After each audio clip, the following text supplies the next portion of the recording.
Hello, my name is Don Chater. I live locally to ya.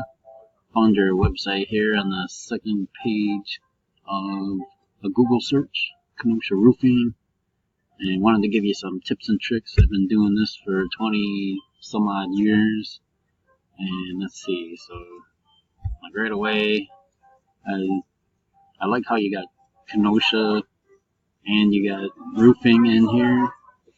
And insulation, I think roofing's probably a bigger money word. I could be wrong about that.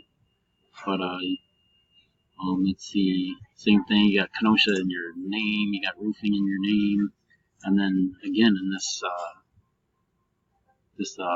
meta description, it's called, I would also put Kenosha roofing and insulation in there.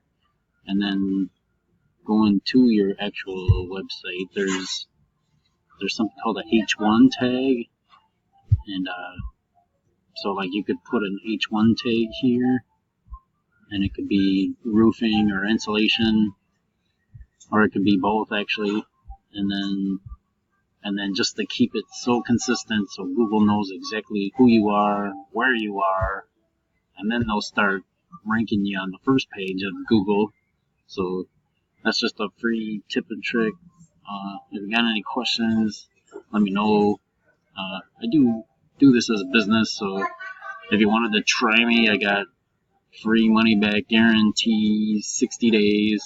So if you wanted a ton more business, I can help you out with that. I've helped out a life coach in Denver, a limo service in Kenosha, a concealed carry safety gun instructor in Kenosha. So I've gotten them to the top of Google and tripled their revenue. So I'm gonna email this to you now, and let me know if I can help you, or if you got any questions. I don't mind just teaching you how to do it yourself. So have a good day. Thanks. Bye.